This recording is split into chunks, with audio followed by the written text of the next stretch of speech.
Bom, então o estudo dessa manhã, conforme eu coloquei aqui no quadro para vocês, é o dom de profecia.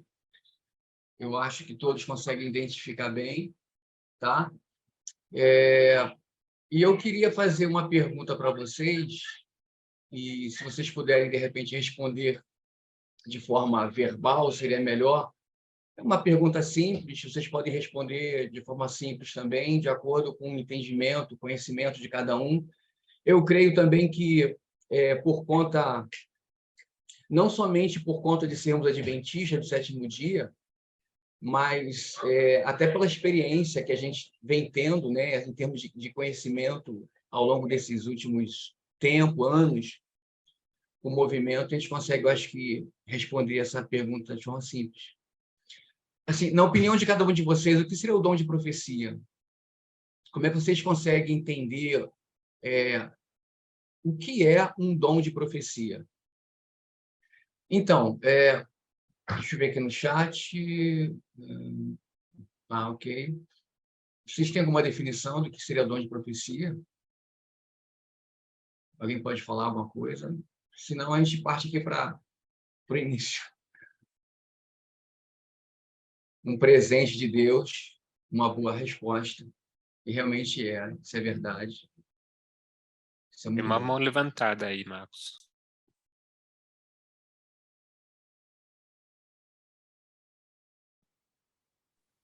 Bom dia, Marcos. Eu posso falar? Oi, Raiane, bom dia. Claro, pode falar sim. Bom dia. Dom de profecia seria, no caso, em poucas palavras, um dom especial que alguém recebe e ela transmite ou ela passa uma mensagem a alguém ou a um grupo de pessoas, a instituição, seria algo assim? Sim, também. Boa resposta. Uma resposta excelente. Mais alguém quer falar alguma coisa? Não? O que é o dom de profecia? Ou o que é um dom?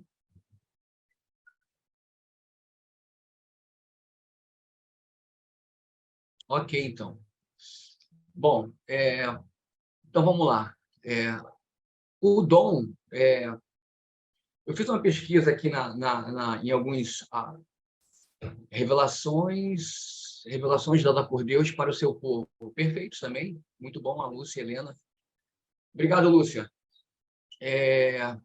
Então, assim, eu fiz uma pesquisa rápida sobre esse termo, essa palavra dom. Então, dom é uma habilidade, um talento que a gente podemos nascer com essa habilidade, com esse talento, e com o tempo a gente pode desenvolver ele, né? Seja acho que em qualquer situação da vida, para esporte, canto, né? Enfim.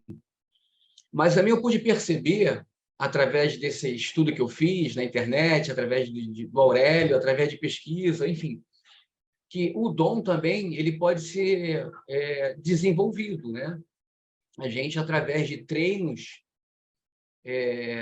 através de um treino frequente, com bastante foco, intensidade, persistência, a gente também pode desenvolver um dom, uma capacidade que até então a gente não tinha ou, de repente, não estava sendo desenvolvido. E, por isso, eu posso achar que eu não tinha aquele talento, aquele dom. Ok? Então, assim, de repente, de uma forma assim, talvez generalizada, a palavra dom, a princípio, assim, a grosso modo, o dom, a palavra dom, ela também tem essa conotação de que a gente pode não só apenas desenvolver um dom, um talento que eu já tenho, mas também eu posso adquirir um dom com uma perspicácia, com um foco, sabe, treino, e a gente vai tendo esses dons. Ok. No nosso caso aqui, como eu coloquei dom de profecia, que é uma coisa, eu acho que quando a gente usa a palavra dom de profecia, aí a gente já está afunilando mais, né? a gente já está começando a especificar melhor. Eu acho que, especialmente para o mundo cristão, mundo religioso, porque até então eu acredito que, independente de religião, independente de fé, quer dizer, não vou dizer de fé, mas independente de denominação, eu acredito que todas as religiões, acreditam em dom de profecia, de uma forma ou de outra, porque tendo a Bíblia como uma referência para o mundo religioso, o mundo cristão, o mundo católico, todos entendem que o dom de profecia ele existe, né? Assim, a grosso modo. Mas eu acredito também que o povo adventista ele talvez tenha de repente um estudo mais apurado sobre esse termo de dom de profecia, né? Ele desenvolveu mais o dom de profecia. E por que eu falo isso? Porque, como eu falei a princípio, existe um mundo protestante, os católicos também têm a sua Bíblia, e eles citam profetas, Daniel, né? O próprio mundo, eu acho, se eu estiver errado, por favor, alguém me ajude aqui, me corrija.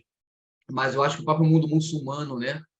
Eles têm Moisés como um profeta, Davi como um profeta, embora foi rei, mas era profeta.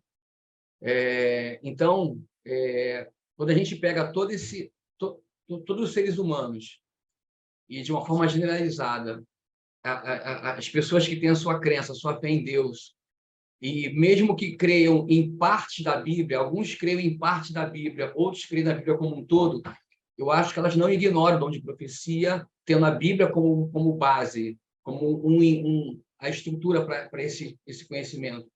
Porque a gente, querendo ou não, a gente recorre à Bíblia no passado, e a gente vê essas pessoas que eram seres humanos como nós, e tiveram esse talento, esse dom doado por Deus. Então, até que eu acho que até os muçulmanos acreditam, de certa forma, no dom de profecia. Eu creio por conta de ter Moisés, Elias, não sei, mas Moisés, Davi, né, como pessoas inspiradas por Deus. Já voltando assim para o mundo protestante, o mundo cristão, vamos dizer assim, tem também uma divisão quando o assunto ele fica um pouco extra-bíblia, né? Ou seja, ele sai um pouco do contexto da história bíblica, embora a Bíblia é a palavra de Deus, a própria Bíblia, eu acredito que a Bíblia nós podemos vê-la como um dom de profecia, porque foram pessoas inspiradas por Deus para escrever a Bíblia. Mas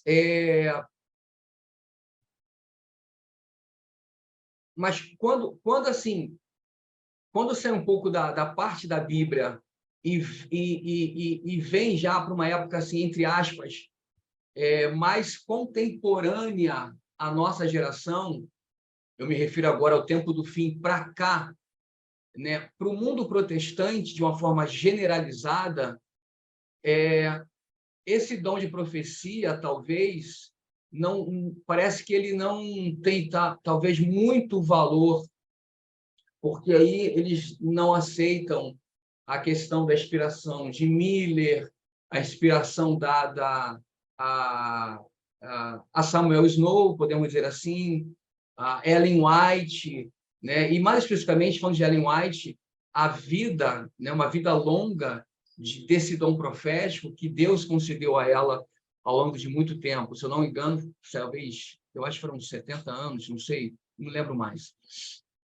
Então, talvez até mesmo na Igreja Adventista do Sétimo Dia, a gente pode, talvez, ter pessoas hoje que, embora são adventistas, embora foram batizadas, elas talvez não deem muita credibilidade a esse trabalho que Deus fez com Ellen White. Tem muita adventista que não acredita, que consegue entender, enxergar que Ellen White ela teve esse dom de profecia, talvez porque também não se aprofundaram muito nesse estudo, não quiseram entender a história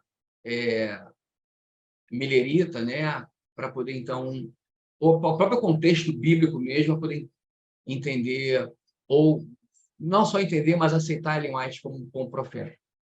Mas, enfim, eu estou fazendo esse pano de fundo todo para a gente poder chegar a uma certa conclusão, né? Então, o que seria o dom de profecia? Né?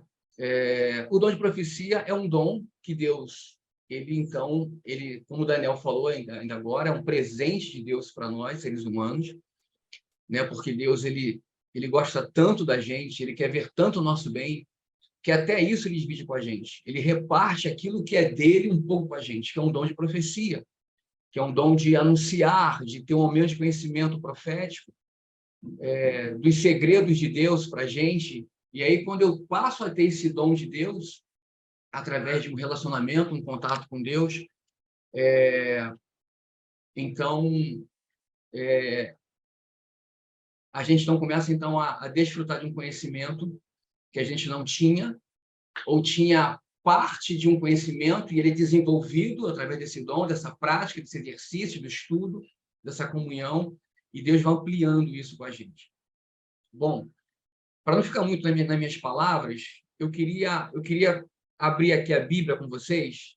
Eu não vou compartilhar aqui na tela do computador, mas são textos bem conhecidos.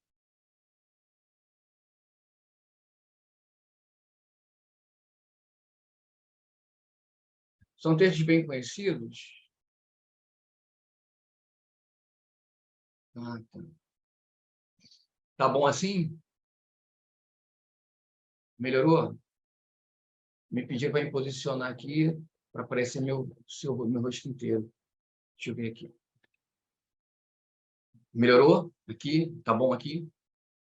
Sim, obrigado. Ok. Ok, Gabriel. Ok. Eu vou começar com um texto bem básico aqui, que é muito familiar, que é de todos nós.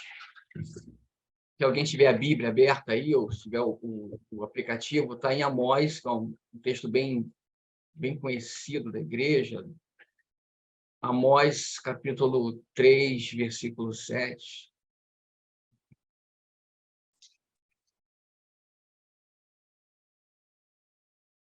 Alguém, de repente, quer ler, sabe de qual, está com a Bíblia aberta e quer ler esse texto? É Amós, capítulo 3, versículo 7.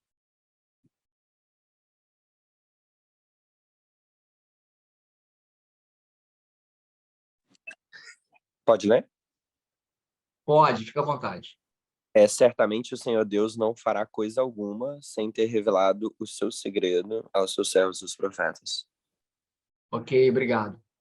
Então, veja como esse texto ele é bem claro, ele é específico, né? Talvez a gente não precisa se aprofundar em muitas explicações para saber o que esse texto está dizendo. Então, ele fala assim, ó, certamente o Senhor Deus não fará nada, Deus não vai fazer coisa nenhuma, nada, sem primeiro revelar o seu segredo aos seus servos, os profetas. Então, o que eu vejo aqui? É que Deus ele é tão caridoso, tão assim amoroso com a gente, que somos a sua obra-prima da sua criação, que mesmo a gente se desviando do plano original do pecado, e se envolvendo com o pecado, e permitindo que o nosso pecado ele afloreça, ele possa aflorar e a gente se distancie de Deus, que mesmo assim ele ainda se aproxima da gente, ele procura caminhos, jeitos para poder se aproximar da gente e mostrar para a gente como ele ama a gente, gosta da gente. E, a partir daí, revelar coisas para a gente importantes. Não é? Então, ele não vai fazer nada sem primeiro revelar o seu segredo aos seus servos profetas. Então, o que eu achei também interessante é que a palavra servos e profetas, elas estão numa igualdade. Eu espero que vocês possam ter uma boa visibilidade aqui do quadro. Então, esse texto está dizendo que os servos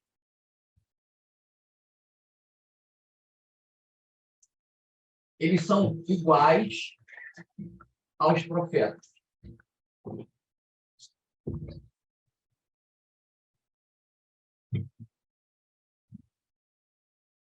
Vocês conseguem ver bem aqui? Eu acho que a minha escrita não pode estar 100% boa, mas servos igual a profetas. É o que eu coloquei aqui no quadro.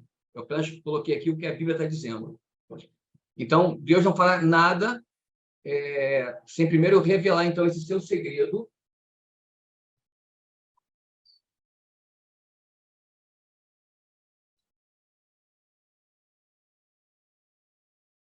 Deus não fará nada sem primeiro revelar os seus segredos dele, de Deus, aos seus servos, que são os profetas.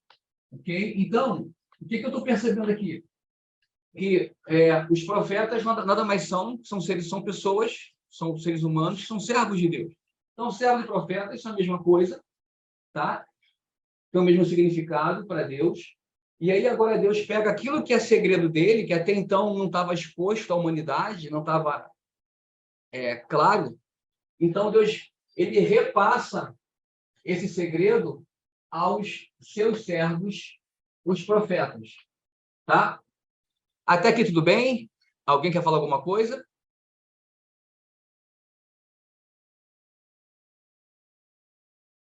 Tá, então eu acho que é isso que o texto de Amós 3,7 quer passar para a gente.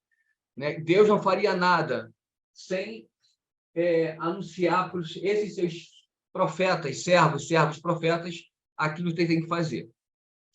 Baseado nesse texto, então nós temos aqui uma infinidade de outros contextos de histórias na própria Bíblia que a gente então pode a gente viu o que Deus fez no passado e como é que ele agiu. E aí eu queria começar do início. Eu vou apagar aqui rapidinho. Eu vou apagar aqui, porque eu vou usar esse quadro aqui ainda um pouco mais, tá? E eu queria voltar para o livro de Gênesis, porque o livro de Gênesis ele tem a narrativa de toda a criação, né? Que a gente entende como foi todo o processo. E a gente percebe, vou fazer uma linha aqui, eu vou traçar aqui uma linha.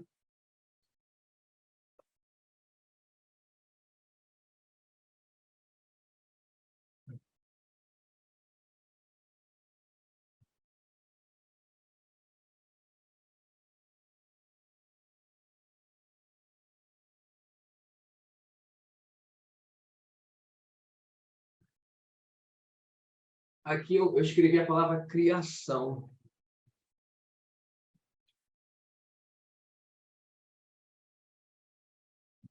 Ou melhor.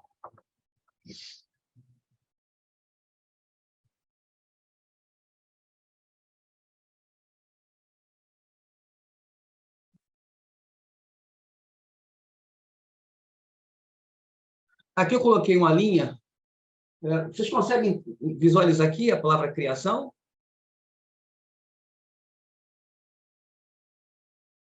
Sim. Para mim está ótimo.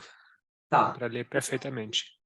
Ok. Aqui, então, em Gênesis 1, a gente tem, em Gênesis 1, 2, a gente vê Deus criando, né?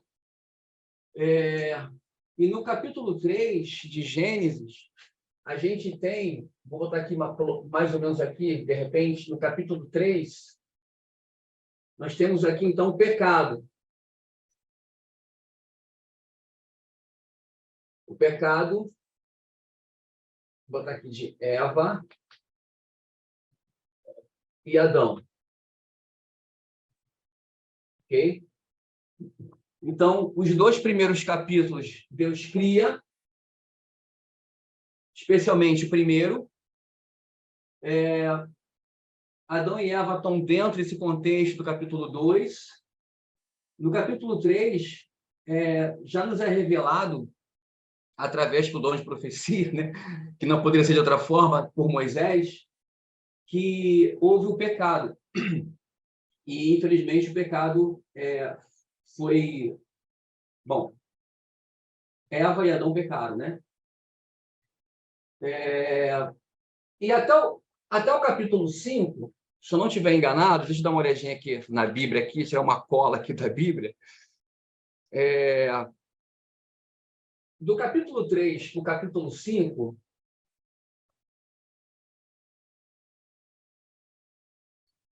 a gente tem uma história aqui do início do pecado e da descendência dos filhos de Caim, tá? A descendência de Caim, e posteriormente da descendência de... Eu vou botar aqui Adão com Eva, mas vou incluir Sete também. Porque entre o capítulo 5, fala que depois Adão e Eva tiveram um filho, e Eva deu o nome de Sete, que é a compensação.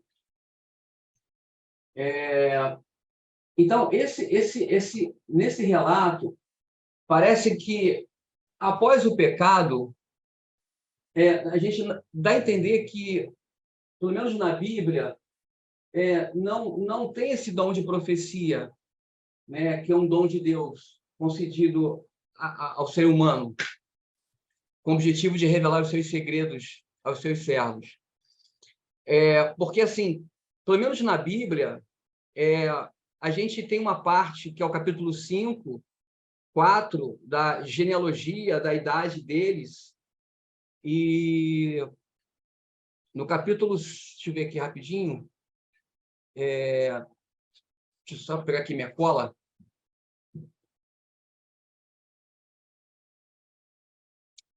Em Gênesis capítulo 5, versículo 5, Gênesis 5, verso 5, diz assim: e todos os dias que Adão viveu foram de 930 anos e morreu. Então, Moisés está dizendo para nós que Adão teve uma vivência de 930 anos. Ok? Esse foi o período da idade que Adão viveu. 930 anos. Gênesis 5, 5. Mas será que nesse período, entre a criação, especificamente naquela sexta, após do pecado, do capítulo 3 de Gênesis ao capítulo 5, podemos dizer assim, ou até mesmo capítulo 6 de Gênesis, será que esse dom de profecia que a gente entende que é um dom de Deus ao homem, baseado em Amós 3:7, será que não existiu aqui nessa geração? O que vocês acham? Vocês acham que esse dom ele existiu aqui? Sim ou não?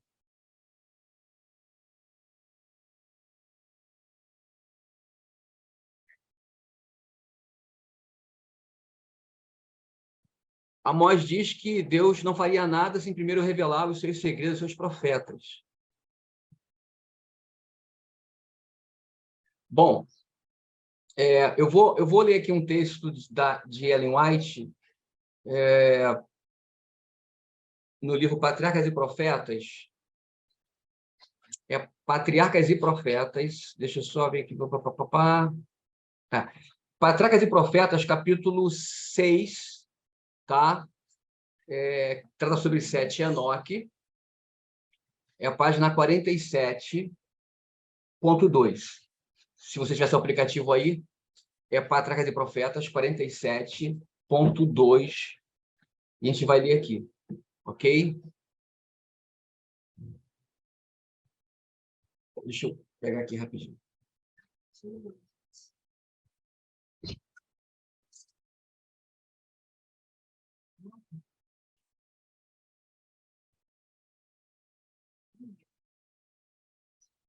Bom, por algum tempo, as duas classes permaneceram separadas. Aqui Ellen White está falando sobre a geração dos filhos de Caim e a geração dos filhos de Sete, tá?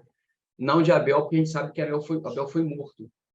Então, por algum tempo, as duas classes permaneceram separadas. A descendência de Caim, espalhando-se do lugar em que a princípio se estabeleceu, dispersou-se pelas planícies e vales onde os filhos de Sete haviam habitado. E a geração de Sete, ou seja, os últimos, para escaparem de sua influência contaminadora, eles retiraram-se para as montanhas e eles fizeram sua morada. Ok? Tá. Um pouco mais abaixo desse mesmo capítulo, desse parágrafo, Ellen White diz assim: durante quase 1000 anos, Adão viveu entre os homens como testemunha dos resultados do pecado. Procurou fielmente opor-se à onda do mal e fora-lhe ordenado instruir sua posteridade no caminho do Senhor. E, cuidadosamente, guardou como um tesouro aquilo que o Senhor lhe revelou. E repetiu as sucessivas gerações, a seus filhos e filhos, e a seus filhos, filhos de seus filhos, até a 9ª geração, ou seja, até o seu período de 930 anos. Descreveu a santa e feliz condição do homem no paraíso e repetia a história de sua queda, falando-lhes dos sofrimentos pelos quais Deus lhe ensinara a necessidade de estrita adesão à sua lei e explicando-lhes as misericordiosas providências para a sua salvação. Todavia, poucos houve que deram atenção às suas palavras, as palavras de Adão. Frequentemente, defrontava ele com amargas exprobações pelo pecado que acarretara tal desgraça à sua posteridade. Bom, eu não sei quantos de vocês puderam acompanhar aí a leitura no aplicativo ou no livro, enfim, cada vez mais no aplicativo. Eu vou repetir: Patriarcas e Profetas. Eu vou colocar aqui, ó.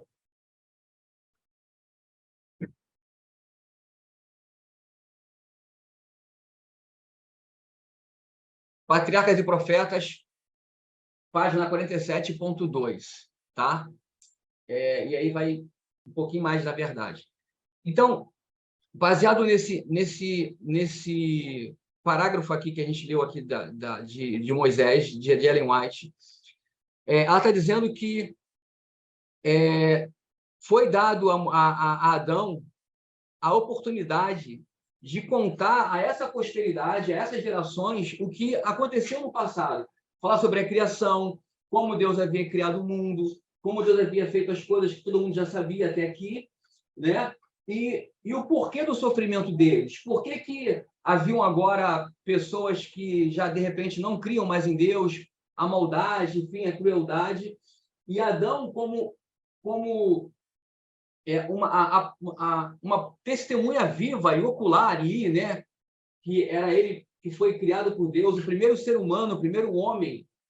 Eu quero agora falar de Adão, porque Ellen White não fala de Eva. Eu não sei se é por conta do contexto patriarcal, não sei se é por conta se Eva estava falecida, eu não sei dizer, tá? Mas Ellen White fala muitas vezes na pessoa de Adão aqui. Então, eu não quero entrar nessa questão agora. Mas o que eu quero trazer para o nosso estudo de hoje aqui, eu quero focar aqui, que, de repente, Deus usando uma pessoa, usando um ser humano para ser o seu profeta na condição de servo, para instruir as pessoas. E até o período aqui de mais ou menos Gênesis capítulo 6, Gênesis 5, Gênesis 6, talvez nós tenhamos a presença de Adão na Terra como o primeiro ser humano que Deus havia criado, pela longevidade de dias que Deus deu para ele, para poder profetizar por tão longa geração, né?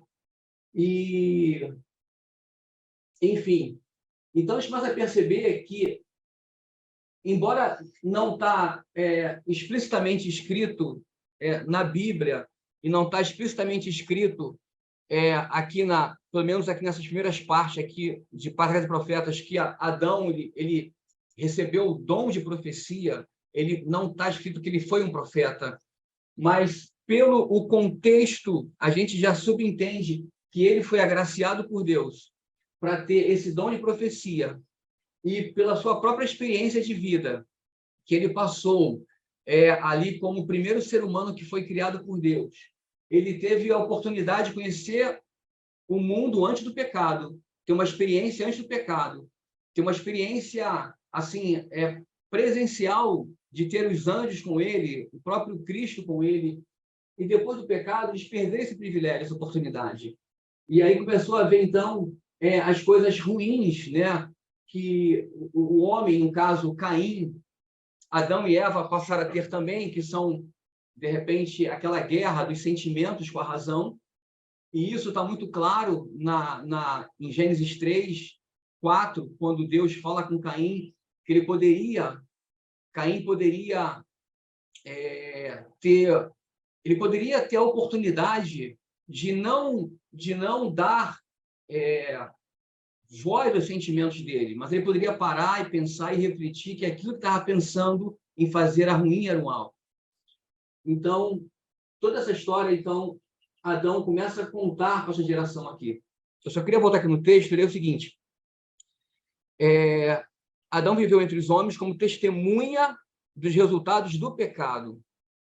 E eu queria voltar a uma palavra que Ellen White usa aqui, no final desse texto, que frequentemente ele defrontava com amargas exprobações pelo pecado que acarretava tal desgraça à sua posteridade. Então, ao falar do que aconteceu aqui, dessa questão no Jardim do Éden, com Eva e com ele também, eu fui pesquisar um pouquinho a palavra exprobações. E alguém aqui do grupo, nesse momento, tem ideia do que essa palavra significa? Exprobar, exprobações. Tem ideia do que isso realmente representa? Por que Ellen White usou essa palavra aqui?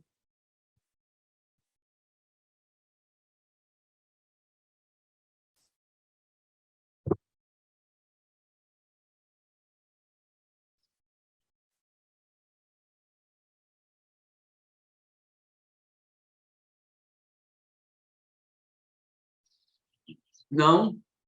Bom, eu fiz uma pesquisa também com essa palavra exprobações. O que seria exprobar? Bom, exprobar é o mesmo que fazer críticas. É o mesmo que censurar diretamente alguém ou lançar em rosto o que a pessoa fez. Bom, eu vou repetir aqui a frase.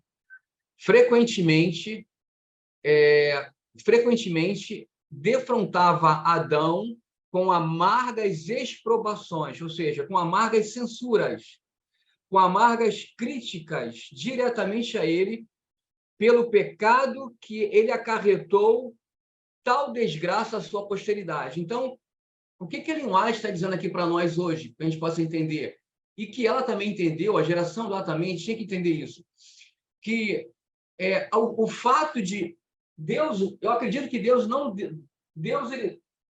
ele permitiu que Adão vivesse tão longa longevidade que ele havia se arrependido, ele se arrependeu, ele viu quão mal realmente trouxe o pecado, quanta maldade trouxe o pecado para o mundo, separando pessoas, família, trazendo maldade e crueldade. E esse capítulo, o capítulo 6 e 7 de Patriarcas e Profetas trata muito bem isso, e por isso que Deus, depois, ele traz o dilúvio como uma consequência dessa alta criminalidade, perversidade e maldade do ser humano.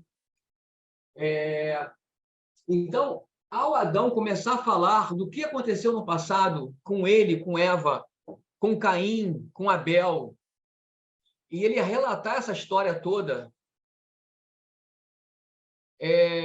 as pessoas, então, criticavam ele, diziam que ele era o culpado daquilo tudo, então censuravam ele. Então, exprobar é o mesmo que você criticar, silenciar alguém, acusando, lançando em rosto, falando que ele é o causador do mal. E, naturalmente, era isso que estava acontecendo com Abel, com Adão. Também. Deixa eu só ler aqui.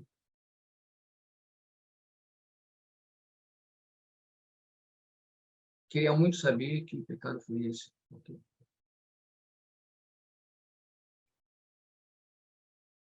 Tá, queria muito saber que pecado foi esse, porque a fruta só pode ter sido uma figura de linguagem. Desobediência a quê? Bom, desobediência aos mandamentos de Deus, né? Deus havia ordenado que eles não deveriam comer do fruto, não era para comer, sequer talvez se aproximar daquela da próxima, se aproximar da fruta, e eles então preferiram não dar ouvidos, apenas dar ouvidos àquela serpente, mas comer do fruto. E eu acredito que comendo do fruto, eles estavam transgredindo uma ordem direta de Deus para não comer do fruto, ok? Eu não sei se te respondi aqui de forma objetiva a tua pergunta,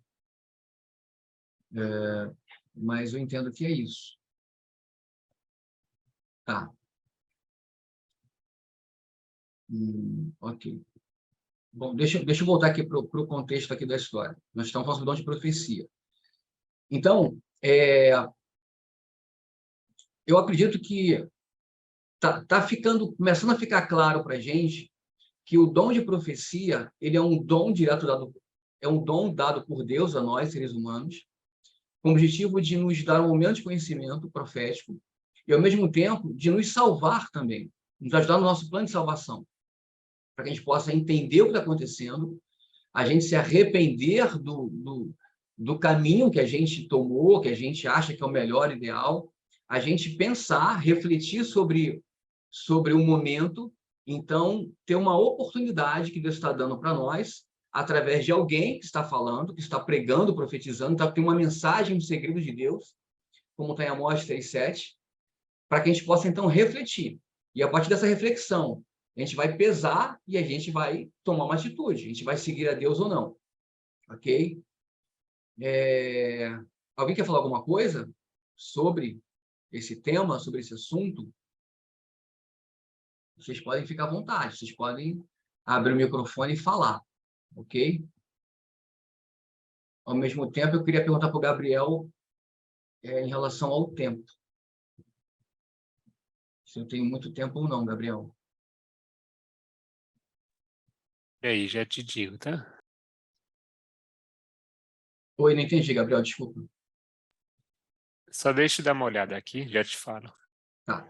Então, tendo como base aquele texto de Amós 3:7, Deus, então, usa as pessoas para dar daquilo que pertence a ele, divide com o ser humano esse privilégio de ter um conhecimento além do normal para poder nos ajudar. E eu queria chegar aqui agora na pessoa de Noé, tá? Ainda no livro Patriarcas e Profetas, deixa eu ver aqui, passando para o capítulo Dilúvio, que é o capítulo 7 do mesmo livro, tá ok? Patriarcas e Profetas, página 55, tá, do aplicativo, e se eu não me engano, é o primeiro parágrafo. Para mim, aqui no livro físico, aparece como o segundo parágrafo, tá? Mas, com certeza, é PP 55. Talvez seja aí ponto 1, ponto 2. Começa assim, ó. Os homens, eles excluíram a Deus de seu conhecimento e adoraram as criaturas de sua própria imaginação. E, como resultado, se tornaram mais e mais desprezíveis. Então, vejam só.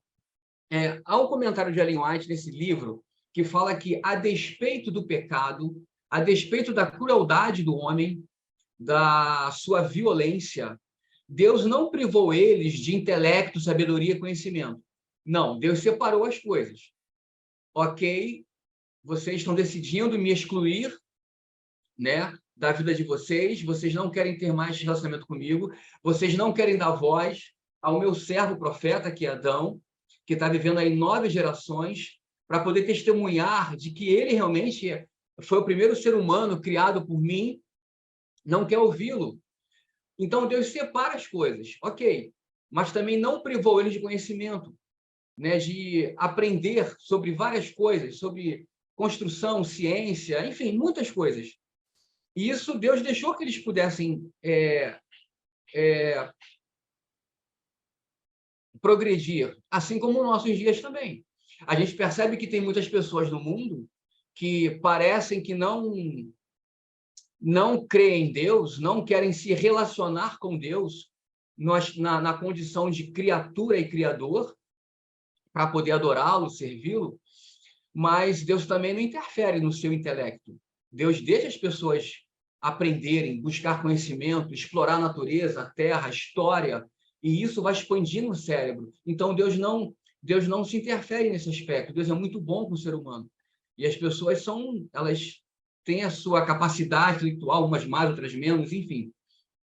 Então, Deus separa as coisas. Mas, no ponto da Bíblia, do capítulo 6 de Gênesis, nos chama a atenção algo muito interessante. E eu queria ler com vocês o que está escrito no Gênesis 6. Eu vou ler alguns versos de Gênesis 6, para que a gente possa começar a entender como é que Deus ele é, e como é que ele age, como é que ele trabalha. Vamos lá. Gênesis 6:1. E aconteceu que, quando os homens começaram a se multiplicar sobre a face da terra, e filhas lhe nasceram, os filhos de Deus viram que as filhas dos homens eram belas. Eu só queria fazer aqui uma observação sobre a frase os filhos de Deus. Quem seriam os filhos de Deus sobre a terra?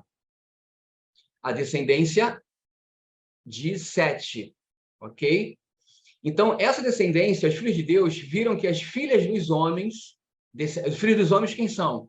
Descendência de Caim. Viram que eram belas e tomaram para si esposas de todas que lhe escolheram. A gente vê aqui uma união entre luz e trevas. E aí, no versículo 3, através de Moisés, Deus fala assim: o meu espírito não contenderá sempre com o homem, pois ele também é carne, porém seus dias serão de 120 anos. Passando alguns versos, no versículo 5, Moisés continua o relato. E Deus viu que a maldade do homem era grande na terra e que toda a imaginação dos pensamentos do seu coração era apenas vil continuamente. Então, a gente pode perceber que essa geração, embora era ainda, podemos dizer que era uma das primeiras ainda, comparado à nossa geração, e eu creio que já tinha passado aqui pelo menos há muito mais de 1000 anos, porque ela não está descrita aqui numa ordem perfeita, cronológica de tempos. Então, se eu não me engano, se eu não estiver enganado, da criação até o dilúvio, eu acho que a anciã Tess, ela fala que haviam passado, acho que foram 2000 anos, né? 2500 anos. Por favor, alguém me corrija se eu estiver enganado, errado com essa previsão de tempo aqui. Mas me parece que a Tess falou alguma coisa sobre isso, entre a criação e... Ok. E o dilúvio, mais ou menos, acho que um período de mais ou menos 2000 anos. Não lembro perfeitamente bem. Peço perdão a vocês, mas eu acho que é mais ou menos isso. Então, veja que essa geração, de acordo com o relato de Moisés, eles eram muito ruins. Veja, e Deus viu que a maldade do homem era grande na terra e que toda a imaginação dos seus pensamentos, do coração, era apenas vil continuamente. A gente não viveu lá para poder ter uma ideia realmente do que era aquela geração. Moisés também não viveu lá. Mas a gente pode perceber que pelo todo o contexto do capítulo 6 de Gênesis, é que Deus não estava nada satisfeito. Continuando o texto, diz assim, o versículo 6. E arrependeu-se o Senhor de haver feito o homem na terra, e isso afligia o seu coração. Então, veja que o versículo 7 diz que o homem era tão ruim, perdão, o versículo 5 diz que o ser humano, o homem, a mulher, enfim, as pessoas eram tão más, tão perversas, e elas tinham imaginações muito ruins. e permitiam que os seus pensamentos tomassem conta das suas atitudes, dos seus atos.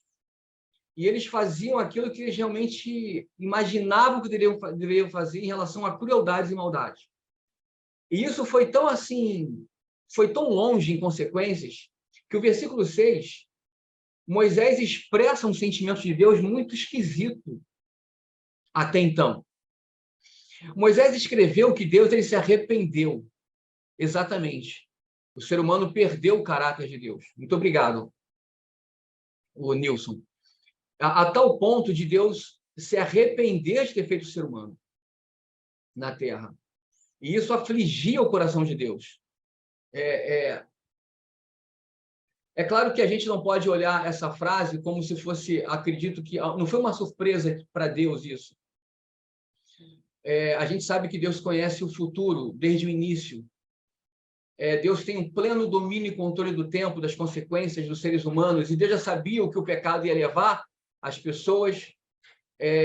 Deus já sabia também o que a decisão de Lúcifer e aqueles anjos que tomaram partido com Lúcifer, aonde levariam eles, né? E o que eles estariam prontos a ser e o que fazer com as suas posições. A gente não pode pensar que isso foi uma surpresa divina para Deus. Não é isso. Mas só para a gente ter uma noção de como Deus também ele é muito parecido com a gente também, nos sentimentos. Né? E isso causou aflição para Deus também. Deus não criou o ser humano para chegar a essa situação. Mas o ser humano permitiu que, quando ele se afasta de Deus, ele deixa de contemplar a Deus, ele perde totalmente o caráter de Deus. Como o ser humano ele se torna, como ele cai e fica em trevas profundas. E no versículo 7, então, Deus ele fala o seguinte, verso 7 de Gênesis 6. E o Senhor disse, eu destruirei o homem a quem criei da face da terra, tanto o homem quanto o animal, e a coisa rastejante, as aves do céu. Então ele começa a falar o que ele vai fazer, não somente com o ser humano, com as criaturas, por conta do comportamento do ser humano, mas também esse pecado também ele contagia os animais, e ele vai destruir tudo. No versículo 8, entra aqui, de forma mais incisiva, o personagem Noé. Deixa eu pegar aqui um giz aqui. Nós estamos no capítulo 6 de Gênesis, e o capítulo 6, ele está falando de Noé agora. Noé passa a ser agora uma figura importantíssima nesse contexto histórico,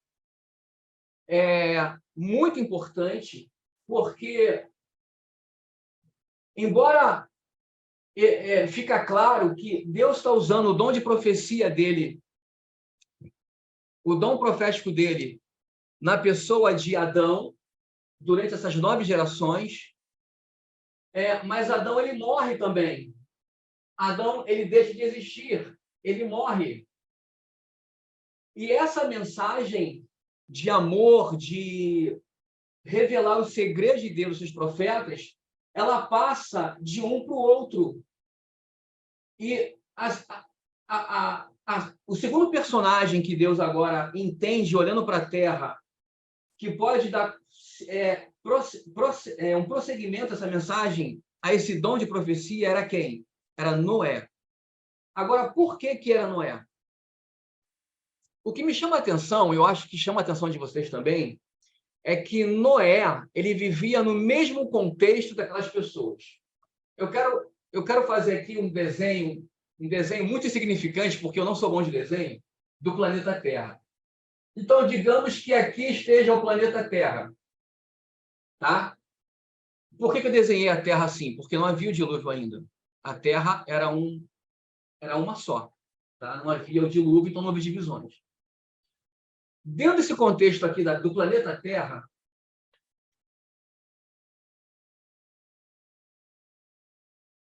há toda uma geração de pessoas que são descendentes de Sete e descendentes de Caim também.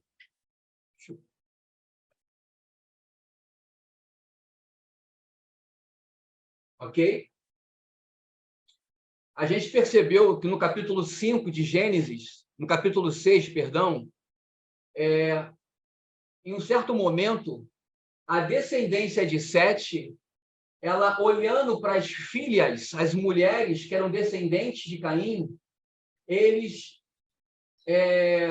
acharam elas bonitas, lindas, enfim, chamando a atenção, e eles então se unem aqui. Eles casam. Então, uma descendência que a princípio era para temer e louvar a Deus, com o passar do tempo, se une com a descendência das filhas de Caim, que já representava uma longevidade, uma continuidade do pecado, e eles se unem aqui. E os filhos de Sete, a descendência de Sete, que o capítulo 6 de Gênesis começa a dizer que eram os filhos, o verso 2 do capítulo 6 diz que eram os filhos de Deus, eles entram em trevas espirituais. Então, essa união da luz com as trevas faz com que esses caiam também em pecado e ficam em trevas espirituais. Então, o que nos dá a entender é que, dentro desse contexto do planeta Terra, essas duas descendências, gerações, eles se unem, ok? E, como resultado, eles ficam em trevas espirituais. Eu me refiro, eu quero usar a palavra trevas para a descendência de Sete, porque os de Caim já estavam em trevas. Só que, nesse contexto todo, existe Noé.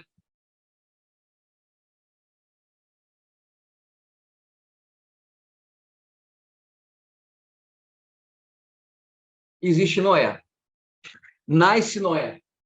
Noé é da descendência de Sete. O que me chama a atenção é que, embora Noé... eu não quero dizer que, por ser da descendência de Sete, da descendência de Adão de Sete, ele está isento de pecado, de maldade e crueldade. Não quero dizer isso para ninguém.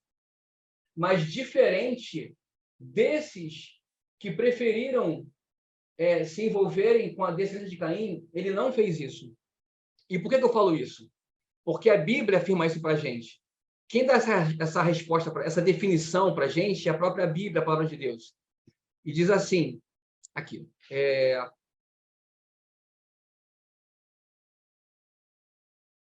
deixa eu... Gênesis capítulo 6, versículo 9, diz assim: estas são as gerações de Noé. Não, perdão. Isso mesmo, Noé foi um homem justo e perfeito nas suas gerações, e Noé andava com Deus.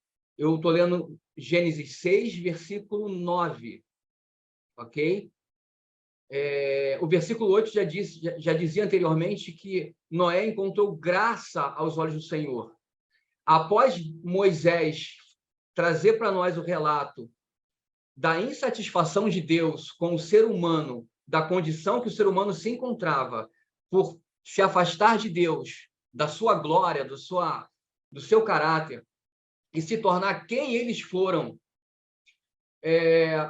o versículo 8 diz que Noé achou graça aos olhos do Senhor, e no versículo 9 diz que Noé foi um homem justo, ele foi... Eu vou apagar aqui rapidinho, vou pedir permissão para vocês. Veja que nesse contexto aqui de pecado, que vem se desenvolvendo, Noé foi um homem justo,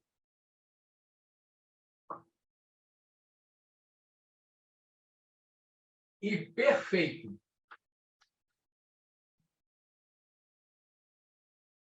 Ele foi justo e perfeito nas suas gerações. E Noé, ele andava com Deus.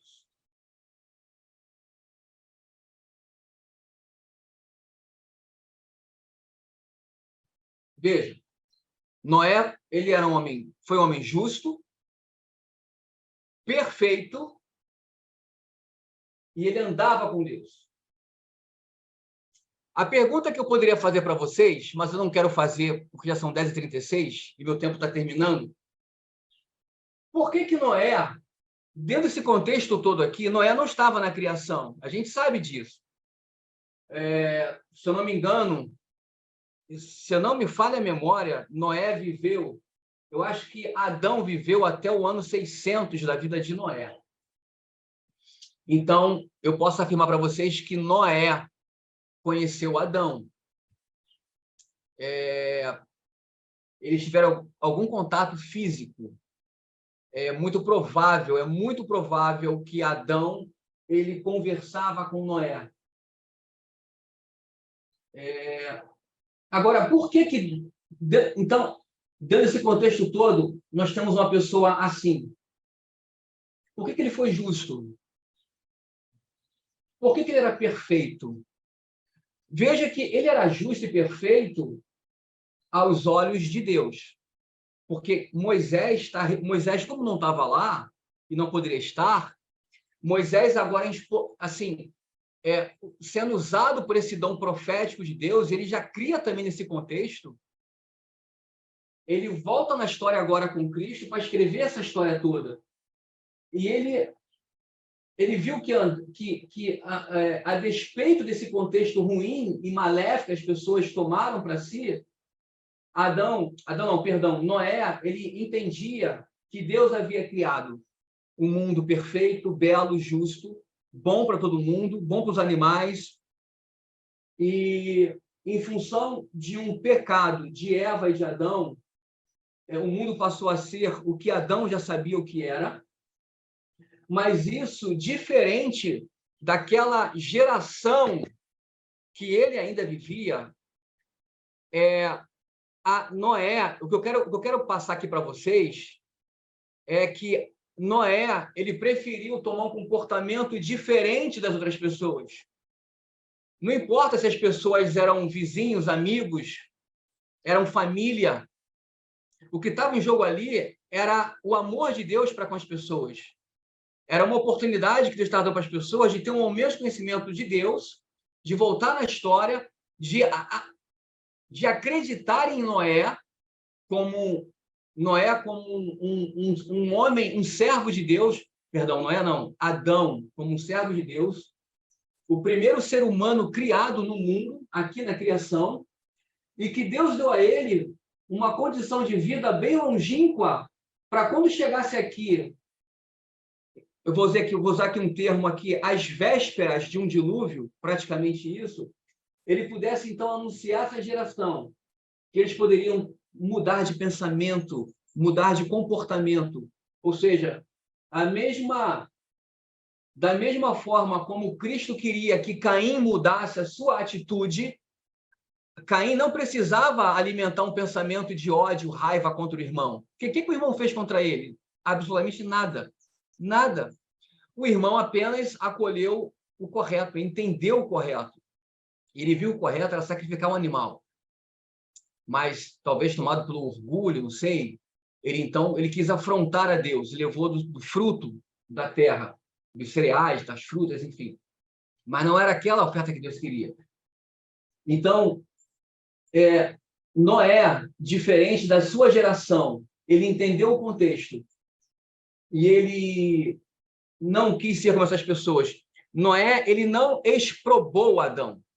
Isso é interessante. Veja, frequentemente defrontava Adão com amargas exprobações. Ou seja, as pessoas tinham prazer em jogar na cara de Adão que o fato dele estar em desgraça aqui, estarem sendo ruins, perversos, a natureza tendo seus problemas, animais violentos, tudo mais, era por conta de Adão, né?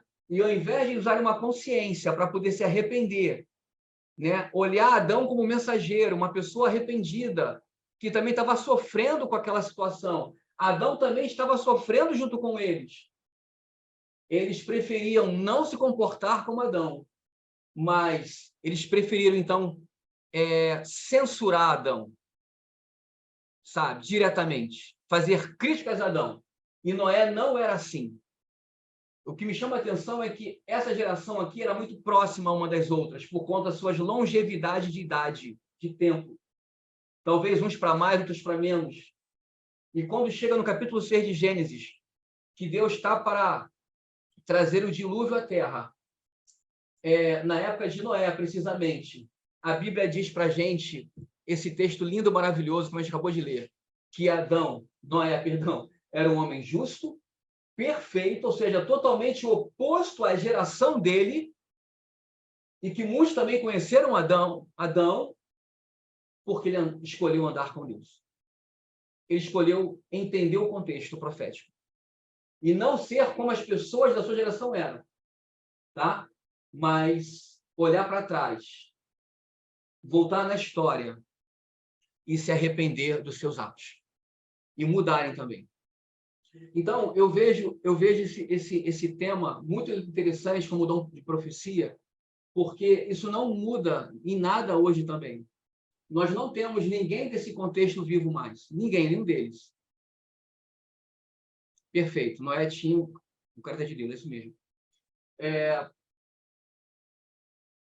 Todo o contexto da Bíblia, ele acabou, não existe mais. A gente sabe muito bem disso. Todo o contexto profético também de Ellen White, as pessoas aqui morreram também, não existem mais. A gente sabe muito bem disso. Mas agora chegou a minha geração. Chegou a nossa geração. Isso que é importante. E o dom de profecia, ele não ficou invalidado no passado. O dom de profecia, ele não morre aqui na Bíblia, não morre na época de Ellen White. Ele existe até hoje. E se a gente terminar esse estudo como pano de fundo, como Malaquias não, Amós 3:7, a gente percebe que esse texto ele está mais vivo do que nunca, né? Porque Deus não fazer coisa nenhuma. Deus ele não se intromete a fazer nada, a não ser primeiro, só um minutinho. Desculpa. Deus não fará nada sem primeiro revelar aos seus servos, que são os seus profetas, o que tem para fazer. A gente sabe que o dilúvio já aconteceu. O dilúvio já existiu, não vai voltar mais. A gente sabe que todo esse contexto histórico acabou e não volta mais também. Mas que quando nós olhamos para o passado, a gente aprende como Deus estava trabalhando e mostrando verdades para as pessoas. Na linha de Cristo, o que era para o povo de Deus, o povo judeu entender, eles não quiseram entender, é que Jesus, aquele ser humano, aquela pessoa, Jesus, que nasceu de um homem ou uma mulher simples, era Cristo, era o Deus deles, era o Messias. E eu não quero aqui generalizar, mas uma grande parcela, especialmente a liderança da igreja, não aceitou Jesus como Deus. Eles não deram ouvidos aos profetas de Deus no passado. Isso aconteceu também, em certa forma, na linha de Miller, ok? E chegamos na nossa linha agora. E quem são os profetas de Deus hoje? Deus ele precisa ter alguém, porque a história não acabou, Cristo não veio ainda. Para que Cristo possa vir, ele tem que ter pessoas para poder usar a dar de conhecimento profético, entender o que aconteceu no passado, através do contexto de parábolas, entender o contexto atual do nosso hoje, para a gente poder ter uma mensagem correta, uma mensagem certa para a nossa história de hoje. Então, levar a mensagem para as pessoas. Então, eu quero finalizar dizendo o seguinte: nós somos, ou nós deveríamos ser, os profetas de Deus nessa geração que é a última, não haverá outra. É essa geração que Deus conta com você e comigo para estarmos ligados nele, como Adão, como Noé, andarmos com Deus, para que aos olhos de Deus somos justos e perfeitos e temos uma mensagem de Deus na nossa linha de hoje, nossa geração. Eu queria, então, concluir com esse assunto, com esse tema. Eu peço perdão se por algum momento não ficou muito claro, mas é muito importante o dom de profecia. Se nós não crermos no dom de profecia como um dom de Deus para comunicar a mim e a você, a gente também vai falhar. Ok? Alguém quer falar alguma coisa? Emil, tudo bom? Daniel aqui. Acho interessante, talvez, a gente pontuar, no caso, profetas, não como a gente vê Daniel ou Isaías, né? Eu acredito que a forma que Deus revelava a mensagem para o seu povo antes era uma mensagem direta para o profeta, que ele escrevia e colocava isso num texto, e a gente lia. A gente sabe que hoje não é assim, né? Então, eu acredito que o princípio de um profeta trazer uma mensagem de Deus, a gente permanece, mas a forma que Deus revela é notório, a gente vê que é diferente. Eu acho que é importante, talvez, a gente ter isso em mente. A gente é profeta, mas não no sentido que a gente recebe uma visão direta de Deus, que a gente vai escrever num papel, mas sim que a gente, ao estudar e usar a metodologia correta, a gente consegue receber essa mensagem divina para levar para frente. Pô, que bom. Obrigado pela tua compreensão, Daniel. Valeu muito. Tem alguém mais?